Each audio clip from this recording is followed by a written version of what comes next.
Hello friends, welcome on Success Keys. Myself Ravina Bishnoi, and today we are discussing chapter 15 of the book Indian Polity by M. Lakshmikant.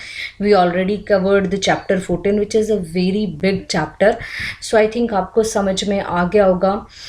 कुछ नहीं भी आया तो आप मुझे comment section में पूछ सकते हैं. एक जो आर्टिकल हमने उस दिन उतारा था देवासम को लेके, वो फ्रेंड्स जो ट्रस्ट होते हैं, जो टेम्पल्स की टेक केयर करते हैं, उनके लिए वो आर्टिकल था. बाकी अगर कुछ और आपको नहीं समझ में, वो एक अमेंडमेंट थी, बाद में की गई थी. बाकी अगर कुछ और भी आपको नहीं समझ में आया तो आप मुझे कमेंट सेक्शन में पूछ सकते हैं. हम उसको दोबारा किसी चैप्टर के अंदर डिस्कस कर सकते हैं अगर ज़्यादा डिमांड होगी किसी टॉपिक की. So start with the chapter 15. It's very small topic और इसको हमने ऑलरेडी कवर भी कर लिया. काफ़ी ज़्यादा हम इसके बारे में पढ़ चुके हैं. That is inter state relation. ठीक है, आपस में स्टेट्स के बीच में रिलेशंस के लिए क्या कुछ कॉन्स्टिट्यूशन ने यहाँ पे कहा हुआ है कि अगर हमें इंडियन फेडरल सिस्टम की सक्सेसफुल फंक्शनिंग करनी है तो इसके लिए ज़रूरी है कि हमारा आपस में रिलेशन अच्छे हो, क्लोज कोऑपरेशन से काम करें सेंटर और स्टेट. ठीक है, और आपस में सेंटर और स्टेट भी आपस में काम करें और डिफरेंट स्टेट भी आपस में काम करें और इंट्रा स्टेट भी, स्टेट के बीच में जो है वो भी अच्छे से वर्क करें. तो स्टेट्स और स्टेट्स के अंदर डिफरेंट डिस्ट्रिक्ट्स और सेंटर और स्टेट्स का सभी चीज़ों का आपस में हारमोनियस मैनर में चलना ज़रूरी है अगर हमें फेडरल सिस्टम की प्रॉपर सक्सेसफुल फंक्शनिंग करवानी है. तो कॉन्स्टिट्यूशन से यहाँ पे बहुत सारे प्रोविजंस दिए हैं इंटर स्टेट रिलेशंस को लेके, जिसमें कि इंटर स्टेट वाटर डिस्प्यूट्स के बारे में कि उसका निपटारा कैसे किया जाएगा, कैसे कोऑर्डिनेशन होगा. इंटर स्टेट काउंसिल्स के बारे में यहाँ पे जैसे पिछली बार बात करी थी कि इंटर स्टेट काउंसिल बनाए जाए तो उनको कैसे कोऑर्डिनेट किया जाएगा. Mutual recognition of public. अब यहाँ पे ये सारी चीज़ इंटर स्टेट पैरिटी के लिए या इंटर स्टेट कॉपरेशन के लिए कि वाटर डिस्प्यूट्स का निपटारा वो बढ़िया से हो जाना चाहिए, जिसके लिए डिफरेंट वाटर डिस्प्यूट ट्राइब्यूनल्स बनाए गए. इंटर स्टेट काउंसिल्स बनाई गई कि अगर कोई भी मामला है जिनको जो स्टेट इंटरेस्ट के अंदर लेके है या फिर जिनके लिए आपस में स्टेट्स की कॉपरेशन होना ज़रूरी है तो उसके लिए इंटर स्टेट काउंसिल बनाई गई. और यहाँ पे ये ज़रूरी है कि कोई भी कानून या जो पब्लिक ऑफिशियल के द्वारा बनाए गए डिफरेंट या कोई मिनिस्ट्रीज़ के द्वारा बनाए गए डिफरेंट रिकॉर्ड्स हैं और जो भी जुडिशियल प्रोसीडिंग्स हैं स्टेट्स की, उसको सभी स्टेट्स आपस में माने कि अगर कोई कानून कहीं पे किसी स्टेट में पास हो गया तो दूसरा स्टेट भी उस चीज़ को माने. अगर कोई कोर्ट के अंदर सिविल कोर्ट ने अगर कोई प्रोसीडिंग्स दी हैं तो उसको सभी स्टेट्स माने. इसके अंदर क्रिमिनल प्रोसीडिंग्स के बारे में नहीं लिखा गया कि क्रिमिनल प्रोसीडिंग्स को अगर किसी, जैसे कि फॉर एग्जांपल अगर मध्य प्रदेश ने ये बोल दिया कि अगर कोई भी यहाँ पे गर्ल्स के साथ रेप वगैरह होता है तो उसके लिए सजाए मौत दी जाएगी. तो ये ज़रूरी नहीं कि ये जो क्रिमिनल प्रोसीडिंग्स दी जाती हैं या ये जो अगर राज्य सरकार का जो फैसला है वो सभी राज्य सरकार के अंदर उनके अंदर सजाए मौत होगी. नहीं, अगर कुछ और भी हो सकता है, मतलब इम्प्रिजनमेंट टिल डेथ हो सकता है या कुछ और सीवियर हो सकता है. तो ये सारी चीज़ें उसके अंदर लिखेंगे. क्रिमिनल प्रोसीडिंग को अलावा अगर कोई भी पब्लिक एक्ट या कोई भी कानून पास किया गया देश जो जनता के हित के लिए या फिर कोई भी रिकॉर्ड्स, ठीक है, जो एक सिविल सर्वेंट के द्वारा बनाए गए किसी मिनिस्ट्री में, किसी उस कॉरपोरेशंस के अंदर, तो उनको सभी मान्य हो. ऐसा नहीं कि आपने ये गलत बना दिया. नहीं, सिविल सर्वेंट के अंदर जो उन्होंने रिकॉर्ड्स बनाए हैं अपनी मिनिस्ट्री के अंदर या फिर अपने कोई कॉरपोरेशन के अंदर, तो उनको सभी जगह मान्य हो. और जो जुडिशियल प्रोसीडिंग्स है वो भी सब जगह मान्य हो. फ्रीडम होनी चाहिए इंटर स्टेट ट्रेड के लिए, कॉमर्स के लिए और इंटरकोर्स के लिए. अब इन्हीं चारों पॉइंट्स को हम थोड़ा सा क्लैरिफाई करके यहाँ पे स्टडी करेंगे. First is inter state water dispute. Inter state water dispute mostly होते ही रहते हैं किसी नदी को लेके, क्योंकि river is very important, water is in very important और वाटर से ही हमारी जो है अभी जो लाइफ है वो चलती है. इलेक्ट्रिसिटी मैन्युफैक्चरिंग है और जो अदर जो फार्मिंग है वो सभी चीज़ें वाटर पे आके शुरू होती है और वहीं पे ख़त्म होती हैं. तो बहुत सारी नदियों को लेके, लेक्स को लेके यहाँ पे आपस में जो है डिस्प्यूट्स चलते रहते हैं. तो आर्टिकल 262 उसी के बारे में है कि कॉन्स्टिट्यूशन ने प्रोवाइड किया है कि यहाँ पे आपस में इंटर स्टेट वाटर डिस्प्यूट्स को निपटारा कर सकते हैं। इसके लिए दो प्रोविजंस दिए गए हैं। सबसे पहला, पार्लियामेंट को यहाँ पे पार्लियामेंट यहाँ पे कानून बना सकती हैं जिनसे कि आपस में जो डिस्प्यूट है उनका निपटारा हो जाए।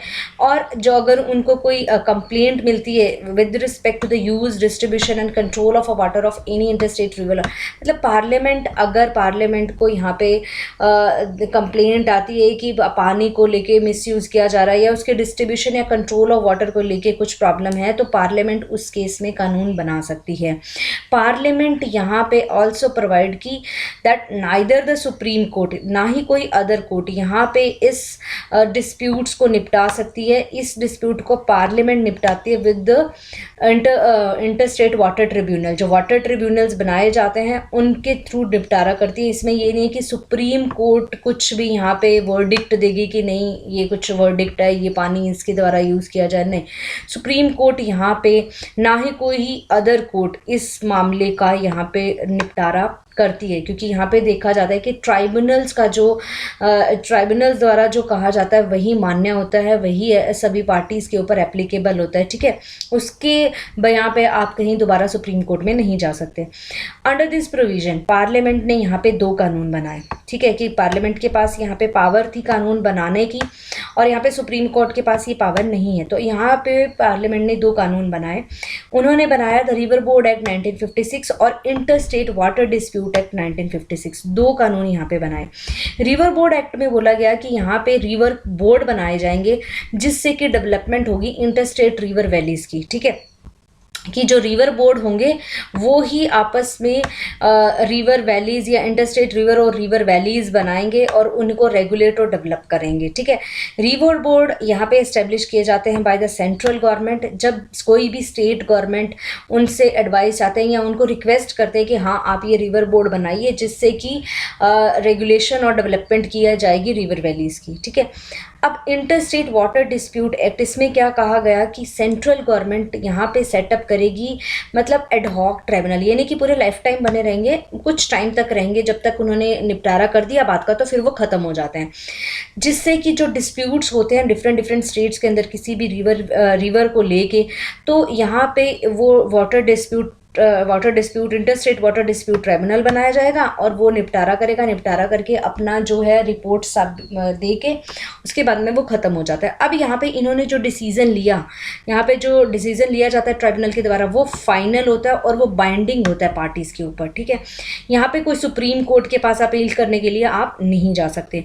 नीड क्या होती है, अब इस वाटर डिस्प्यूट ट्राइब्यूनल की हमें क्या नीड हुई, मतलब जुडिशरी के अलावा ये एक एक्स्ट्रा जुडिशियल मशीनरी होगी जो यहाँ पे वाटर को लेके मुद्दे यहाँ पे देखती है।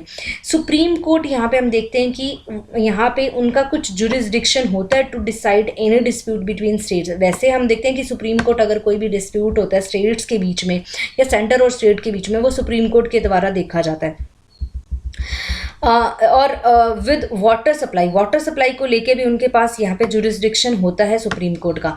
अगर इफ लीगल राइट और अगर यहाँ पे लीगल राइट और इंटरेस्ट कंसर्न हो, ठीक है, कि अगर लीगल राइट अगर उसका मतलब legal, but experience of the most of a countries are shown कि यहाँ पे जो लॉज जो होते हैं ये यहाँ पे अब जो कानून जो बनाया जाएगा वो किसके यहाँ पे बनाया जाता है, प्राइवेट प्रॉपर्टी, ठीक है, प्राइवेट प्रोप्राइटरी इंटरेस्ट, ठीक है।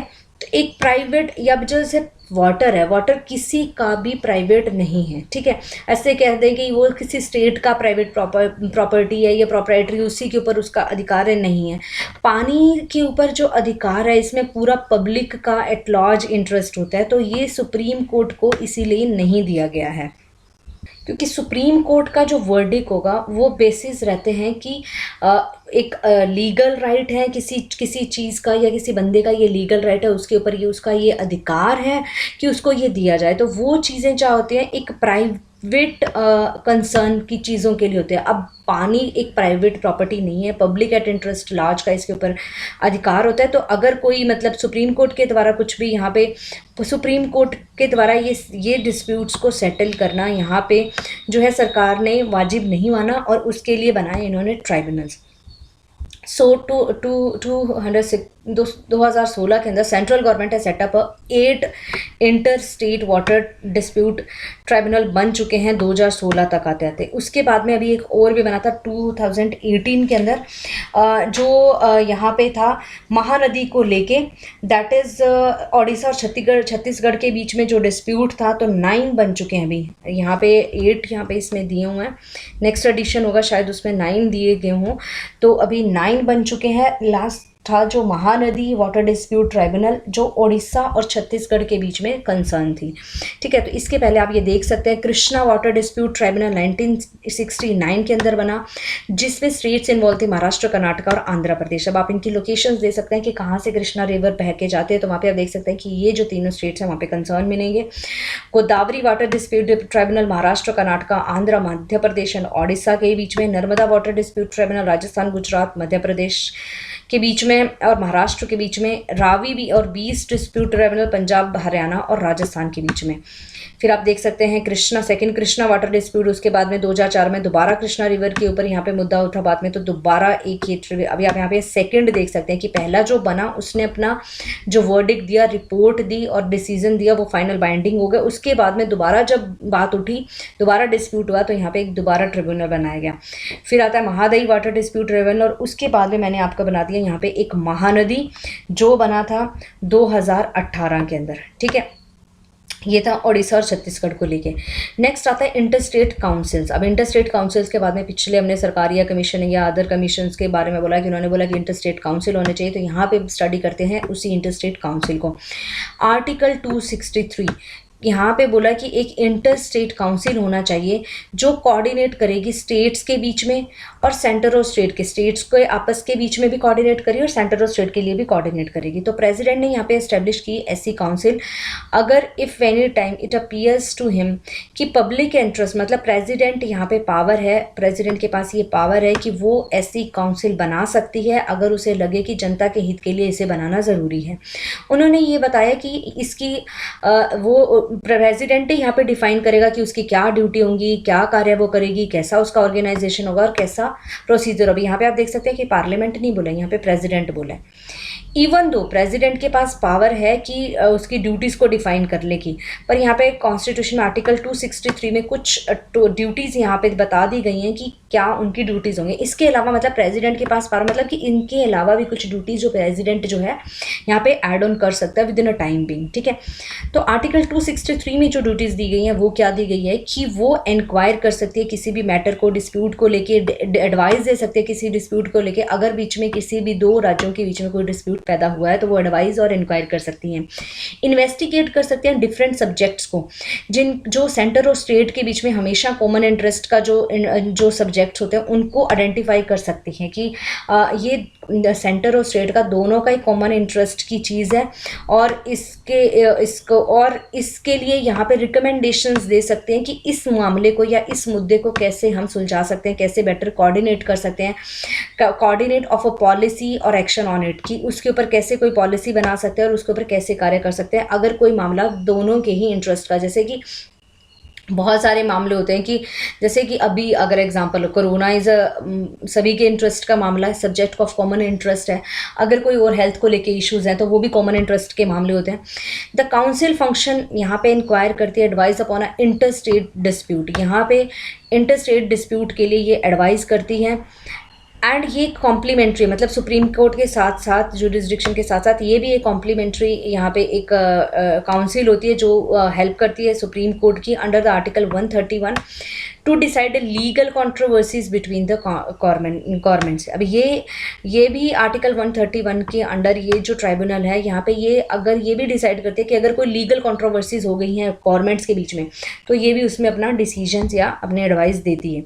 अब यहाँ पे आप देखेंगे कि ये जो सारा ये जो काउंसिल्स बने हैं इनका जो डिसीजंस होते हैं ये एडवाइजरी होती है, रिकमेंडेशंस दे सकते हैं, इनकी कुछ बाइंडिंग यहाँ पे कुछ नहीं होता। बाइंडिंग जो होता है डिसीजन सुप्रीम कोर्ट का ही होता है। काउंसिल यहाँ पे डील करती है कंट्रोवर्सीज, चाहे लीगल कंट्रोवर्सी हो या कोई नॉन लीगल कंट्रोवर्सीज हो रही हैं, कोई कानून को लेके कोई बात के ऊपर मुद्दा यहाँ पे हो कि ये कानून यहाँ पे लागू नहीं करवाना चाहिए, ये गलत है, ये पार्लियामेंट ने गलत बना दिया है, ये सेंटर ने गलत करा है, उसको लेके कोई मुद्दा उठ रहा है या कुछ अदर नॉन लीगल कोई मैटर उठ रहा है, तो या फिर but its function is advisory, यहाँ पे इनका जो फंक्शन होता है एडवाइजरी होता है, ठीक है। ये यहाँ पे नहीं कि कोर्ट की तरह इनको इनका कोई बाइंडिंग डिसीजन नहीं होता। तो अंडर द अबव प्रोविजन, हम आर्टिकल 263 के अंदर जो 2 प्रोविजंस दिए गए हैं, तो यहाँ पे वो देखा गया कि प्रेसिडेंट एस्टेब्लिश कर सकता है ऐसा काउंसिल, और यहाँ पे ये रिकमेंडेशंस देते हैं जिससे कि अच्छी कोऑर्डिनेशन बनी रहे, better coordination of a policy and action in related subjects. कि यहाँ पे अगर कोई भी पॉलिसी आई है नई, कोई जैसे नेशनल हेल्थ पॉलिसी आती है, एजुकेशन पॉलिसी आती है, तो ऐसी कोई पॉलिसीज़ जब आती हैं तो स्टेट जो है आपस में कोऑर्डिनेट मैनर के अंदर कार्य करें, और ठीक है, और उनका एक सिमिलर सेट ऑफ एक्शंस हों, जैसे कि सेंट्रल काउंसिल ऑफ हेल्थ। तो यहाँ पे ये जो काउंसिल जो बनाती है इंटर स्टेट काउंसिल, तो वो बनाई गई हैं जैसे सेंट्रल काउंसिल ऑफ हेल्थ, जिसमें सभी जो इंटर स्टेट जो हेल्थ को लेके इश्यूज़ हैं उनमें जो ये है आपस में कोऑर्डिनेट करते हैं हेल्थ पॉलिसीज़ वगैरह के लिए। Central council for local government and urban development के लिए 4 रीजनल काउंसिल्स भी बनाई गई जो सेल टैक्स को लेके थी, नॉर्थ ईस्ट वेस्टर्न और साउदर्न जोन्स। और सेंट्रल काउंसिल बनाई गई इंडियन मेडिसिन को लेके, सेंट्रल काउंसिल फॉर होम्योपैथी वो setup under the act of parliament. ये under the act of parliament इन सभी को बनाया गया, पार्लियामेंट में कानून पारित करके ये डिफरेंट इंटर स्टेट काउंसिल्स जो है बनाएंगे। तो ये आपको याद रखनी है कौन कौन सी थी, सेंट्रल काउंसिल ऑफ हेल्थ को लेके, central council of local development और अर्बन डेवलपमेंट को लेके, इंडियन मेडिसिन होम्योपैथी को लेके, एंड जो रीजनल काउंसिल थी सेल टैक्स को लेके for northern eastern western and southern zone. उसके बाद में बात आते हैं establishment of inter state councils. अब कैसे एस्टेब्लिश किया जाता है, जैसे सरकारिया कमीशन ने यहाँ पे रिकमेंडेशन में बोला कि एस्टेब्लिश करनी चाहिए, तो ये एस्टेब्लिश हुई under the article 263 of the constitution. ये रिकमेंड करती हैं that in order to differentiate. अब यहाँ पे इन्होंने ये भी बोला कि अगर हमें डिफ्रेंशिएट करनी है इंटर स्टेट काउंसिल को अदर बॉडीज़ जो एस्टेब्लिश हुई हैं इसी से, जैसे हमने देखा कि ऊपर जो बॉडीज़ एस्टेब्लिश हुई थी सेंट्रल काउंसिल ऑफ हेल्थ, इसको डिफ्रेंशिएट करने और एक मेन जो इंटर स्टेट काउंसिल बनाने, तो उसका नाम लिखा जाएगा इंटर गवर्नमेंटल काउंसिल। कमीशन ने ये रिकमेंड किया कि ये जो काउंसिल होगी उसकी कुछ ड्यूटीज़ होंगी जो क्लॉज बी और सी के अंदर लिखी गई हैं, जो हमने ऊपर पढ़ा कि वो यहाँ पे क्या देखता है कि इन्वेस्टिगेट करता है और डिस्कस करता है उन सब्जेक्ट को जो कॉमन मुद्दे हैं सेंटर और स्टेट के बीच में, और उनके लिए रिकमेंडेशन करता है। पहले इन्वेस्टिगेट करता है, डिस्कस करता है, और उसके बाद में उनके लिए रिकमेंडेशंस देता है। तो यहाँ पे इन रिकमेंडेशन को लेकर सरकारिया कमीशन ने, जनता दल गवर्नमेंट है जो बीपी सिंह के द्वारा चलाई जा रही थी, उन्होंने इंटर स्टेट काउंसिल बनाई 1990 के अंदर। अब इंटर स्टेट काउंसिल में कौन कौन मेंबर्स होते हैं, इंटर स्टेट काउंसिल में सबसे मतलब जिनको नाम दिया गया बाद में इंटर गवर्नमेंटल काउंसिल, तो इंटर स्टेट काउंसिल का मेंबर्स कौन कौन से होते हैं। सबसे पहले प्राइम मिनिस्टर उसके चेयरमैन होते हैं, चीफ मिनिस्टर्स होते हैं उसके अंदर सभी स्टेट के, चीफ मिनिस्टर होते हैं यूनियन टेरिटरी के जिनके अंदर लेजिस्लेटिव असेंबली हैं, और एडमिनिस्ट्रेटर होते हैं यूनियन टेरिटरीज के जिसके अंदर कोई भी लेजिस्लेटिव असेंबली नहीं है। गवर्नर्स आते हैं, प्रेसिडेंट रूल जिस स्टेट के अंदर हैं तो उनके गवर्नर्स वहाँ से आते हैं, और 6 सेंट्रल कैबिनेट मिनिस्टर्स आते हैं जिसमें होम मिनिस्टर होता है और कुछ जो मेंबर्स होते हैं प्राइम मिनिस्टर्स के द्वारा नॉमिनेट करके आता है। 5 मिनिस्टर्स होते हैं कैबिनेट रैंक के, यहाँ पे जो मिनिस्टर्स होते हैं इंडिपेंडेंट चार्ज के वो भी हो सकते हैं, जो नॉमिनेट किए जाते हैं चेयरमैन ऑफ ए काउंसिल या प्राइम मिनिस्टर्स के द्वारा। ये परमानेंट इनवाइटीज होते हैं काउंसिल, मतलब ये आते ही आते हैं काउंसिल के अंदर जब भी इनकी मीटिंग होती है। अब काउंसिल क्या है, एक रिकमेंडेटरी बॉडी है, मतलब रिकमेंडेशंस देती है, यहाँ पे एडवाइस देती है, पर इसकी कोई बाइंडिंग एबिलिटी नहीं है। इसका एम क्या है मेन, कि प्रमोट करना कोऑर्डिनेशन बिटवीन देम, स्टेट्स के सेंटर और यूनियन के बीच में कोऑर्डिनेशन बनाए रखना, एग्जामिनिंग डिस्कसिंग डेलिब्रेटिंग सच इश्यूज़, मतलब कुछ इश्यूज़ को यहाँ पे एग्जामिन करना, उनके ऊपर डिस्कस करना और उनके बातचीत से उनको सुलझाना। तो उनकी ड्यूटीज़ क्या होती है, मेन डिटेल में अगर ड्यूटीज़ देखें इंटर स्टेट काउंसिल की क्या होती है, इन्वेस्टिगेट करना सब्जेक्ट्स को कॉमन इंटरेस्ट के लिए, उसके लिए रिकमेंडेशन देना और आपस में बातचीत से वो मुद्दा सुलझा देना, ठीक है। द काउंसिल्स में मीट, यहाँ पे काउंसिल मिलती कितनी बार है, साल में 3 बार मिलती है। मीटिंग जो होती है कैमरा के सामने होती है, क्वेश्चंस पूछे जाते हैं, कंसेंसस से कोई मामला, बातचीत से कोई मामले को सुलझाया जाता है।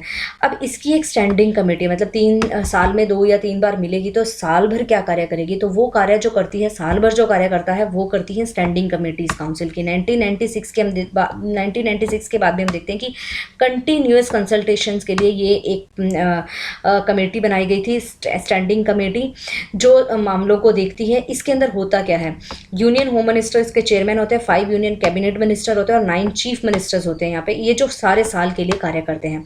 काउंसिल को असिस्ट किया जाता है सेक्रेटरीट के द्वारा, जिससे बोलते हैं इंटर स्टेट काउंसिल सेक्रेटरीट, और ये सेक्रेटरीट बना था 1991 के अंदर, जिससे हेड किया जाता है secretary to the government of India के द्वारा, और 2011 से ये कार्य कर रहा है जोनल काउंसिल के सेक्रेटरीट की तरह भी ये जो बिल्डिंग है वो कार्य कर रही है।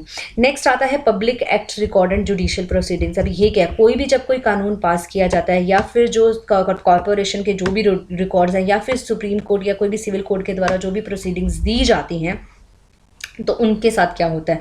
अब यहाँ पे अगर हमें पूरे सभी इंटरस्टेट पैरिटी बनाए रखनी है तो हमें इन सभी रिकॉर्ड्स को आपस में सभी को मानना ज़रूरी है। तो यहाँ पे पॉसिबल है कि कोई भी रिकॉर्ड किसी एक स्टेट के द्वारा ऐसा पॉसिबल हो सकता है कि कोई एक स्टेट के द्वारा माना जाए और दूसरे स्टेट में उसको ना माना जाए।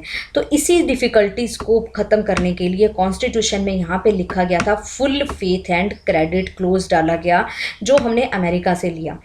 ठीक है, इसमें क्या लिखा जाता है, इस क्लोज के अंदर क्या लिखा गया कॉन्स्टिट्यूशन में कि फुल फेथ और क्रेडिट, कि हमें पूरा फेथ रखना है। अगर भी कोई कानून पास हुआ है या फिर कोई भी रिकॉर्ड किसी के द्वारा सिविल सर्वेंट के द्वारा बनाए गए हैं या फिर जो भी जुडिशियल, तो उसको सभी मान्य करेंगे। ठीक है, सेंटर गवर्नमेंट का तो स्टेट में माना जाता है, पर स्टेट्स का भी इंटर स्टेट में माना जाएगा। अब यहाँ पे through out the territory, full state और क्रेडिट मिलेगा उसे through out the territory of India. कोई भी अगर कोई कानून बनता है of the centre and every states का भी, सेंटर के कानून को भी और हर एक स्टेट को भी। अब यहाँ पे एक्सप्रेशन में कहा गया है पब्लिक एक्ट। पब्लिक एक्ट का मतलब क्या होता है कि कोई भी लेजिस्लेटिव और या एग्जीक्यूटिव है, कोई भी कानून बनाया गया या फिर कोई भी एग्जीक्यूटिव एक्शन लिया गया तो उनको माना जाएगा। अब यहाँ पे पब्लिक रिकॉर्ड का मतलब हो गया कि कोई भी ऑफिशियल बुक या कोई रजिस्टर या कोई रिकॉर्ड जो पब्लिक सर्वेंट के द्वारा बनाया गया अपनी ड्यूटीज़ को डिस्चार्ज करते हुए। अब the manner in which the condition under such act and proceeding to be proved. अब यहाँ पे जिसमें अब ये जो एक्ट या कोई रिकॉर्ड या कोई प्रोसीडिंग्स को प्रूव्ड किया गया, तो यहाँ पे effect determined would be as provided by the laws of parliament. जैसे कानून को हम मानते हैं ना जो पार्लियामेंट के द्वारा, तो वैसे ही हम इनको मानेंगे। इसका मतलब ये हुआ कि general rule mention about the subject to the power of parliament to lay down the mode of proof as well as effect of such act and proceeding on one state in another state. मतलब ठीक है, means कि यहाँ पे ये parliament के ऊपर एक रिस्पॉन्सिबिलिटी दे दी गई कि किस मैनर में या कौन सी कंडीशंस के अंदर ये जो कानून एक्ट रिकॉर्ड है उनको कैसे प्रूव किया जाएगा और कैसे उसको इफ़ेक्ट को डिटरमाइन किया जाएगा। ये भी पार्लियामेंट ही इसके ऊपर यहाँ पे कानून बना सकता है। इसका मतलब ये हुआ कि जर्नल जो रूल है यहाँ पे जो ऊपर मेंशन अबव किया गया था कि सभी जगह मानना है, ये subject to the power of, ये पावर ऑफ पार्लियामेंट के अंदर है कि वो यहाँ पे मोड बनाएगी कि किस कैसे प्रूफ और कैसे उसको डिटरमाइन किया जाए कि ये जो कानून या प्रोसीडिंग्स है एक स्टेट की दूसरे स्टेट में भी मान्य हो जाएंगे। मतलब कि इसको लेके जो भी बातें हैं या जो ये मुद्दा है ये पार्लियामेंट के द्वारा कानून के द्वारा समझाया जाएगा कि अगर कोई नहीं मानता है तो क्या होगा, कैसे मान्य होंगे और कैसे ये मान्य होंगे कि ये उसमें कानून बना हुआ है या नहीं है स्टेट के द्वारा। तो ये सब कुछ जो मामला है पार्लियामेंट के द्वारा देखा जाता है। Final judgments and orders of a civil court, जो फाइनल जजमेंट होते हैं या सिविल कोर्ट के जो भी ऑर्डर होते हैं किसी भी पार्ट ऑफ इंडिया के अंदर, वो ऑल ओवर द इंडिया के अंदर इज एग्जीक्यूट होते हैं anywhere with in the India. ठीक है, बट यहाँ पे रूल अप्लाई होता है सिर्फ सिविल जजमेंट को लेके, क्रिमिनल जजमेंट को लेके नहीं होता। जैसे मैंने अभी आपको एग्जांपल दिया था कि रेप केसेस के अंदर क्या उनको मतलब फांसी दे दी जाए या फिर उसको जेल के अंदर रखा जाए पूरी टिल डेथ के लिए, तो ये क्रिमिनल जजमेंट के लिए नहीं है। सिविल जजमेंट के लिए अगर कोई कानून पास होता है तो वो सभी जगह उसका मान्य होगा। नेक्स्ट आता है इंटरस्टेट ट्रेड एंड कॉमर्स। अब ये काफ़ी इंपॉर्टेंट टॉपिक है कि इंटरस्टेट ट्रेड और कॉमर्स के केस में क्या होगा। आर्टिकल 301 से 307 पार्ट 13 ऑफ अ कॉन्स्टिट्यूशन में यहाँ पे डील करता है ट्रेड और कॉमर्स के लिए को लेके होल टेरिटरी ऑफ इंडिया के लिए। अब आर्टिकल 301 में यहाँ पे डिक्लेयर किया गया था कि ट्रेड, कॉमर्स और इंटर कोर्स जो दोनों स्टेट, सेंटर और स्टेट के बीच में, इंटर स्टेट के बीच में जो कुछ भी होता है वो फ्री होना चाहिए। किसी को भी कोई रोक टोक नहीं होना चाहिए कि एक स्टेट से दूसरे स्टेट के अंदर जा रहे हैं तो क्या आप कहीं पे कोई टैक्स ज़्यादा लगाए जा रहे हैं या कुछ ऐसा कोई उनको कोई मतलब रुकावट नहीं होनी चाहिए। बट यहाँ पे object of this provision to break down the border. अब यहाँ पे यहाँ पे ये ऐसा क्यों लिखा गया कि फ्री होना चाहिए, मतलब ये था कि कोई भी बैरियर्स नहीं, बॉर्डर पे कोई इतने ज़्यादा बैरियर नहीं होना चाहिए स्टेट्स के बीच में, जिससे कि फ्री फ्लो हो सके ट्रेड का, कॉमर्स का, इंटरकोर्स, जिससे हम देते हैं कि अगर ट्रेड बढ़िया होगा तो क्या होता है, जो है हमारी जो यहाँ पे इकोनॉमी जो है काफ़ी ग्रो होती है। अब बैरियर लगाने के कारण ही ग्रो नहीं हो पाती है। अब यहाँ पे फ्रीडम अंडर दिस प्रोविजन है, यहाँ पे जो फ्रीडम तो दे दी गई, बट यहाँ पे is not confined to inter state trade. ये सिर्फ इंटर स्टेट ट्रेड के लिए ही नहीं थी, इंट्रा स्टेट मतलब स्टेट के अंदर, डिफरेंट डिस्ट्रिक्ट के अंदर जो ट्रेड हो रहे हैं उनके लिए भी थी। ऐसा नहीं कि स्टेट के बीच में तो बैरियर नहीं है और इंटर स्टेट के बीच में, डिस्ट्रिक्ट के बीच में बैरियर है, तो ये सभी के लिए थी। और सेंटर स्टेट के बीच में, मतलब स्टेट्स के बीच में ये कोऑर्डिनेशन बनाए रखने के लिए और डेवलपमेंट ऑफ द देश की पूरे डेवलपमेंट के लिए। आर्टिकल 301 में यहाँ पे will be violated whether restrictions are imposed at the frontier. अब यहाँ पे आर्टिकल 301 को वायलेट माना जाएगा अगर कोई भी रिस्ट्रिक्शन यहाँ पे फ्रंटियर, मतलब स्टेट के किसी बॉर्डर के ऊपर कुछ भी यहाँ पे रिस्ट्रिक्शन लगाई जाती है तो वो इस आर्टिकल को वायलेट माना जाता है। बट वह हम देखते हैं कि आर्टिकल 301 में फ्रीडम्स तो दी गई हैं, बट कुछ के साथ साथ कुछ रिस्ट्रिक्शंस, फ्रीडम रिस्ट्रिक्शंस के दी गई, बट उसके साथ साथ कुछ एक्सेप्शंस भी लगा दिए गए हैं कि ठीक है, ये मामलों को कुछ एक्सेप्शंस यहाँ पे प्रोवाइडेड हैं जो यहाँ पे लिखी गई हैं 302 से 305 के अंदर, जो पार्ट 13 ऑफ अ कॉन्स्टिट्यूशन। अब ये एक्सेप्शंस हैं क्या, ठीक है, फ्रीडम है बट कुछ यहाँ पे एक्सेप्शंस भी हैं कि पार्लियामेंट रिस्ट्रिक्शंस लगा सकती है, पार्लियामेंट के पास पावर है कि वो रिस्ट्रिक्शन लगा सकते हैं फ्रीडम ऑफ ट्रेड कॉमर्स को लेके स्टेट्स के बीच में, विद इन द स्टेट के बीच में, किस चीज़ के लिए, पब्लिक इंटरेस्ट के लिए, जनता के हित के लिए कुछ यहाँ पे रेस्ट्रिक्शंस लगा सकती हैं जो मतलब जनता के हित के लिए लगाई जाती हैं। जैसे कि कैसे रिस्ट्रिक्शन, जैसे कि पार्लियामेंट ने यहाँ पे बनाया असेंशियल कमोडिटीज़ एक्ट 1955, जिसमें सेंट्रल गवर्नमेंट ने यहाँ पे कुछ चीज़ों की प्रोडक्शन, सप्लाई और डिस्ट्रीब्यूशन के लिए यहाँ पे इनको कंट्रोल कर दिया कि ये एक एसेंशियल कमोडिटीज़ के अंदर आ जाती हैं और इनको यहाँ पे, जैसे कि पेट्रोलियम, कोल, आयरन, स्टील, इन सभी को एसेंशियल कमोडिटीज़ के अंदर ले आए और इनकी यहाँ पे इनको जो पार्लियामेंट है वो कंट्रोल कर सकती है, ठीक है। तो ये ऐसा आ गया। अब जैसे हम देखते हैं कि अब ये कोरोना के केस के अंदर जो सैनिटाइजर्स और ये सारी चीज़ें हैं ये काफ़ी ज़्यादा यहाँ पे ब्लॉक होने लग गई थी, तो इसके लिए भी सरकार ने इसे एसेंशियल कमोडिटीज़ के अंदर लेके आ गए सैनिटाइजर्स को, तो ताकि इनकी जो है जो ब्लैक मार्केटिंग ना हो सके, ठीक है। But parliament can not give a preference to, अब ये नहीं है कि अब पार्लियामेंट ने प्रेफरेंस दे दिया एक स्टेट को कि यहाँ पे तो रिस्ट्रिक्शन लगा दिया और यहाँ पे क्या है एक दूसरे स्टेट को फ्री कर दिया, ऐसा नहीं कर सकती। और यहाँ पे क्योंकि ऐसा नहीं है कि स्क्रैसिटी ऑफ गुड्स भी हो जाए किसी पार्ट ऑफ इंडिया, मतलब डिस्क्रिमिनेट नहीं कर सकती किसी को भी। लेजिस्लेचर ऑफ अ स्टेट, यहाँ पे कुछ जो राज्य सरकारें हैं वो भी कुछ यहाँ पे रीजनेबल रिस्ट्रिक्शंस लगा सकती हैं ट्रेड को लेके। वो किस मामले में होती हैं कि वो भी जनता के हित के अंदर लगा सकती है कि अगर मतलब स्टेट के अंदर वो प्रोडक्ट बहुत ज़्यादा हो रहा है, अगर दूसरा कोई प्रोडक्ट आएगा जो अगर अपनी एमआरपी कम करके बेच रहा होगा तो यहाँ पे स्टेट को काफ़ी नुकसान होगा, स्टेट यहाँ पे घाटे के अंदर आ जाएगा, तो इस केस के अंदर वो कुछ यहाँ पे रिस्ट्रिक्शंस लगा सकते हैं। बट ये नहीं है कि एक स्टेट को, मतलब यहाँ पे मध्य प्रदेश ने रिस्ट्रिक्ट कर दिया महाराष्ट्र को और बाकी सभी को चला रहे, नहीं, ऐसा नहीं कर सकते, डिस्क्रिमिनेशन नहीं कर सकते। लेजिस्लेचर स्टेट की कुछ यहाँ पे रिस्ट्रिक्शन लगा सकती हैं गुड्स जो इम्पोर्ट होती हैं दूसरी स्टेट्स से और यूनियन टेरिटरी से, any tax to which similar good manufacture, मतलब ये कि कुछ थोड़ा बहुत टैक्स अगर उस गुड्स के ऊपर बढ़ा दिए, मतलब वहाँ से आने वाले गुड्स के ऊपर टैक्स बढ़ा दिया जाए तो वो क्या है कि चीज़ें, बाहर से आने वाली चीज़ें उस स्टेट में उतनी ज़्यादा सस्ती नहीं होंगी जो वहाँ पे प्रोड्यूस हो रही है। जैसे मान ली जाए फॉर एग्जाम्पल कि अगर एक छोटा सा एग्जाम्पल लेते हैं कि यहाँ पे अगर किसी स्टेट के अंदर कोई चीज़ प्रोड्यूस हो रही है, लाइक फॉर एग्जांपल कुछ मतलब कोई वॉचेस या फिर कुछ लाइक रबड़ भी कुछ मैन्युफैक्चर हो रहे हैं, तो अब कोई भी आइटम ले सकते हैं। तो अगर बाहर से कुछ आने वाला गुड है वो उसकी मार्केट वैल्यू उससे भी कम है, तो यहाँ वाला जो प्रोडक्ट है अगर वो कम करके यहाँ पे बेचेगा तो वो क्या है कि यहाँ वाला जो इस स्टेट का कोई प्रोडक्ट लेगा नहीं, इसे बाहर एक्सपोर्ट करना पड़ेगा या फिर उसको यहाँ पे घाटा होने वाला है। तो यहाँ पे जो स्टेट है, स्टेट लेजिस्लेचर है, यहाँ पे इस बॉर्डर के ऊपर इस गुड के ऊपर कुछ टैक्स बढ़ा देते हैं ताकि ये वाला जो प्रोडक्ट है यहाँ पे स्टेट में आने के बाद में इतना ज़्यादा सस्ता ना हो कि इस प्रोडक्ट से भी ज़्यादा सस्ता हो जाए, ठीक है। तो ये आप ले सकते हैं ताकि स्टेट को नुकसान ना हो एट लास्ट। अब फ्रीडम जो यहाँ पे फ्रीडम दी गई है is subject to the nationalization laws. यहाँ पे फ्रीडम जो दी गई हैं वो नेशनलाइजेशन लॉज के लिए यहाँ पे सब्जेक्ट होती है, कि जो लॉज जिसमें कुछ मोनोपोलीज दी जाती हैं सेंटर और स्टेट को, कि ये मोनोपोली के आइटम है, तो उस केस में भी यहाँ पे जो फ्रीडम है उस यहाँ पे सब्जेक्ट हो सकती है। पार्लियामेंट और स्टेट लेजिस्लेचर यहाँ पे कानून बना सकते हैं फॉर मीन्स कि जिसमें यहाँ पे सेंटर को कुछ मोनोपोली दी जाती है या स्टेट्स को दी जाती है, तो यहाँ पे फ्रीडम यहाँ पे भी सब्जेक्ट हो सकती है कि इसके ऊपर क्वेश्चन लगाए जा सकते हैं। पार्लियामेंट इसके अगेंस्ट कानून बना सकते हैं कि इसको कंटिन्यू रखना चाहिए या नहीं रखना चाहिए। पार्लियामेंट यहाँ पे अपॉइंट करती है एक अप्रोप्रिएट अथॉरिटी इस पर्पस के लिए, अबो प्रोविजन के लिए, कि फ्रीडम ऑफ ट्रेड कॉमर्स को देखने के लिए और इंटरकोर्स कैसे होना चाहिए या कैसी रेस्ट्रिक्शंस यहाँ पे लगाई जानी चाहिए।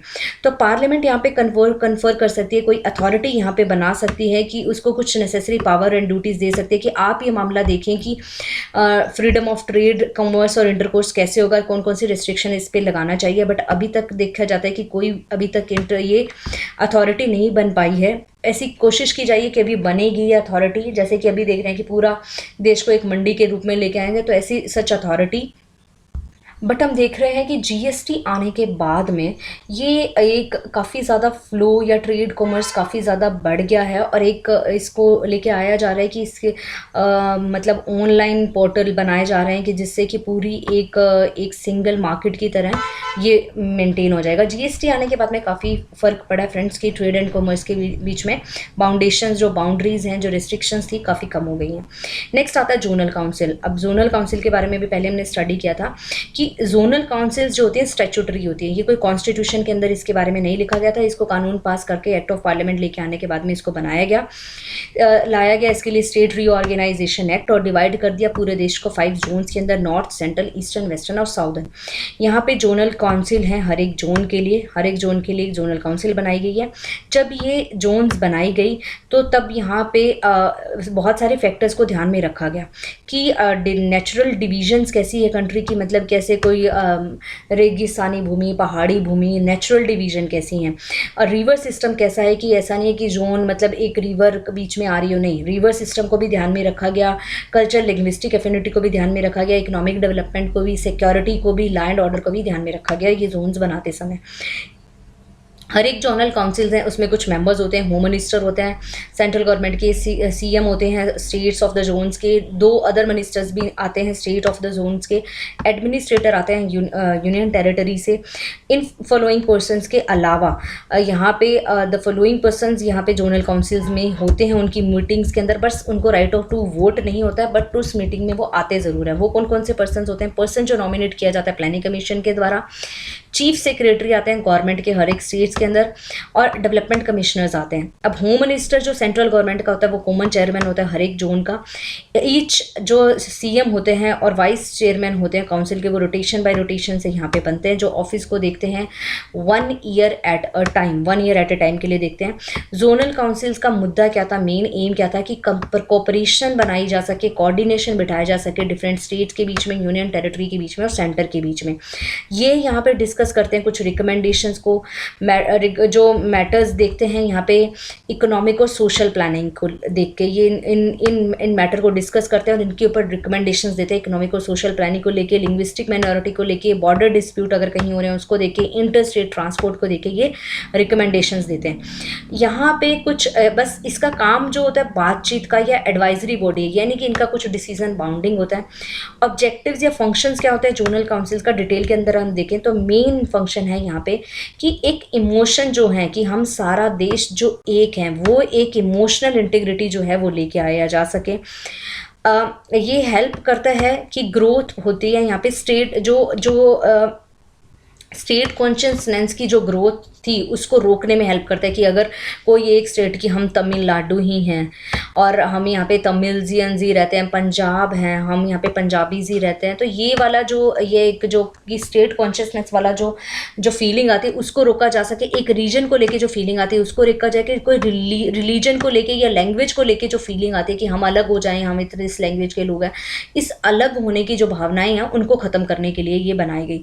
To help in removing the after effects of separation, जो सेपरेशन के बाद में जो आफ्टर इफेक्ट थे, जैसे जैसे हम आज़ादी से अलग हुए थे तो अलग होने के बाद में जो आफ्टर इफेक्ट्स थे उनको रिमूव करने के लिए कि कहीं अब आफ्टर इफेक्ट मतलब रिमूव हो गए हैं, अलग हो गए हैं, हिंदू मुस्लिम अलग कर दिए यहाँ पे। उसके बाद में हम देखते हैं कि स्टेट कॉन्शियसनेस जो है वो ना बढ़ जाए, और यहाँ पे जो है इंटीग्रेशन और इकोनॉमिक एडवांसमेंट वो बनी रही, उसके लिए बनाए गए। To enable the centre and state to cooperate, ताकि सेंटर और स्टेट आपस में अच्छे से कॉपरेट कर सकें सोशल और इकोनॉमिक मैटर को लेकर, और अपने आइडियाज़ को यहाँ पे शेयर कर सकें, ठीक है। और अच्छी यूनिफॉर्म पॉलिसीज़, मतलब पूरे देश के हित के लिए एक यूनिफॉर्म पॉलिसीज़ बने जो सभी के हित के लिए कार्य करें, कॉपरेट कर सकें आपस में सभी सक्सेसफुली, और स्पीडी एग्जीक्यूशन हो सके किसी भी डेवलपमेंट प्रोजेक्ट का, ठीक है। अगर कुछ मतलब किसी प्रोजेक्ट को लेके कहीं पे भी कोई बात उठती है तो आपस में मिलके यहाँ पे निपटारा हो जाता है, तो यहाँ पे कंसेंसस बन जाता है उनके अंदर। To secure some kind of political equilibrium between the different regions of a country, ताकि एक पॉलिटिकल इक्विलिब्रियम भी, मतलब जो राजनीति है वो भी अपने सुचारू रूप से चल सके।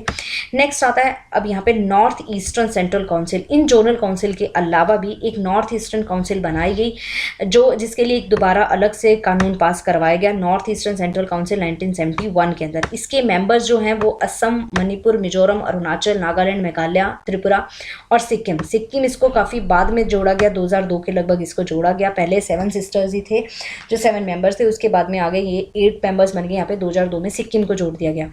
अब यहाँ पे इनके फंक्शंस बिल्कुल सिमिलर ही हैं जनरल काउंसिल के, थोड़े बहुत एडिशंस हैं यहाँ पे इनको फॉर्मुलेट क्यों किया गया कि unified coordinated regional plan covering the matters of common interest, ताकि कॉमन इंपॉर्टेंस के मामले को यहाँ पे कॉमनली यहाँ पे कोऑर्डिनेट करके कर सकें।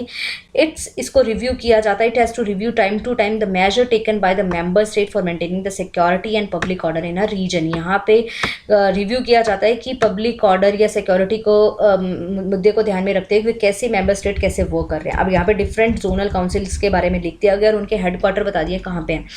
नॉर्दर्न जोनल काउंसिल है जिसके मेंबर्स हैं जम्मू कश्मीर, हिमाचल, हरियाणा, पंजाब, राजस्थान और दिल्ली, और इसका हेडक्वार्टर है न्यू दिल्ली में। सेंट्रल काउंसिल है उसके अंदर है यूपी, उत्तराखंड, छत्तीसगढ़ और मध्य प्रदेश, जिसका हेडक्वार्टर है इलाहाबाद में। ईस्टर्न जोनल काउंसिल है, इसमें बिहार, झारखंड, वेस्ट बंगाल आते हैं, इसका हेडक्वार्टर है कलकत्ता में। वेस्टर्न जोनल काउंसिल का गुजरात, महाराष्ट्र, गोवा, दादर हवेली और दमन एंड दीव, जिसका आता है मुंबई में। और साउदर्न का है चेन्नई में, जिसमें आंध्र, तेलंगाना, साउथ के सारे स्टेट्स आते हैं, कर्नाटका, तमिलनाडु, केरला एंड पौंडीचेरी। अब articles related to interstate relations में हमने देख लिया। 261 में public act record judicial proceeding के बारे में बोला गया है। 262 के अंदर कैसे निपटारों का मामला को कैसा निपटारा किया जाए उसके बारे में बोला गया है। उसके बाद में आता है कोऑर्डिनेशन स्टेट्स के लिए कैसे बिठाए गए, इसलिए इंटरस्टेट काउंसिल बनाई गई। इंटरस्टेट ट्रेड एंड कॉमर्स के लिए फ्रीडम ऑफ ट्रेड होना चाहिए, पावर पार्लियामेंट के पास होती है, वो रिस्ट्रिक्शंस लगा सकती है। 302 के अंदर लिखा गया।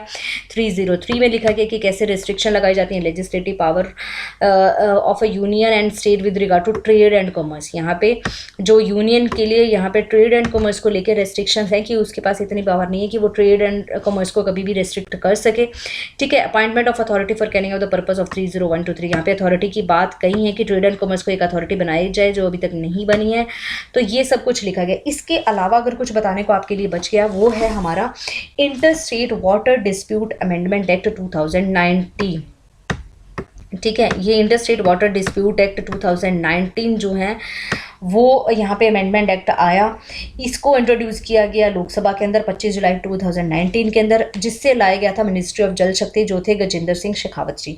इन्होंने अमेंडमेंट किया, कुछ inter state river water dispute act 1956 में जो बना था उसके अंदर कुछ चेंजेस लिए, और यहाँ पे इन्होंने बोला कि यहाँ पे अगर मतलब ये सब्जेक्ट मैटर इसका क्या था कि कैसे मामला निपटाया जाए, इंटर स्टेट जो डिस्प्यूट होते हैं relating to the river valleys. तो यहाँ पे स्टेट गवर्नमेंट अगर रिक्वेस्ट करता है सेंटर को और रेफर करता है कि भाई आप ये मामला इंटर स्टेट रिवर डिस्प्यूट को ट्राइब्यूनल तक लेके जाइए, क्योंकि अगर नेगोशिएशन से कोई मामला निपटारा नहीं हो रहा तो उसको ट्राइब्यूनल तक लेके जाया जाता है, और 1 ईयर के अंदर यहाँ पे जो ट्राइब्यूनल है अपना कंक्लूजन देता है। अब सेंटर यहाँ पे अब सेंटर के पास में ऑप्शंस होते हैं। सेंटर क्या करता है, सबसे पहले उस मामले को भेजता है डिस्प्यूट रेजोल्यूशन कमेटी के पास में। सबसे पहले एक dispute resolution committee, direct tribunal तक नहीं, डिस्प्यूट रेजोल्यूशन कमेटी के पास में भेजता है।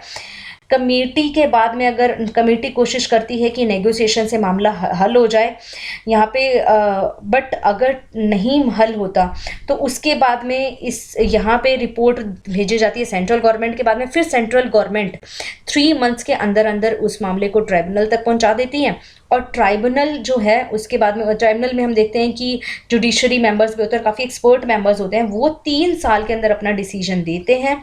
ठीक है, अब यहाँ पे आप देख सकते हैं कि 3 इयर्स का उनको टाइम पीरियड देते हैं कि 3 इयर्स के अंदर आप अपना जो है डिसीजंस यहाँ पे दे देती है। उनको थोड़ी बहुत एक्सटेंशन भी मिलती है, जैसे 2 साल की एक्सटेंशन उनको बाद में मिल जाती है गवर्नमेंट के साथ मांगने बाद में। उसके बाद में देखते हैं कि 1 साल की एक्सटेंशन, मतलब नियर अबाउट 5 साल के अंदर ये अपना डिसीजन जो देते हैं। उसके बाद में हम देखते हैं कि इसका जो डिसीजन दिया जाता है वो गैजेट में आता है, ऑफिशियल गैजेट बन के आता है, और फिर जो डिसीजन जो होता है वो बाइंडिंग होता है दोनों पार्टीज़ के ऊपर, और उसको सेम फोर्स से अप्लाई किया जाता है जैसे सुप्रीम कोर्ट का कोई वर्डिक्ट हो। ठीक है, तो this is all about the chapter. तो हमने ये सारा चैप्टर कंप्लीट कर लिया है। नेक्स्ट जो हम करने वाले हैं, the next is about chapter 16, that is emergency provision. It's very important topic. Stay tuned with me for the next lesson. Thank you. Have a nice day. Jai Hind, Jai Bharat. Bye bye. Take care.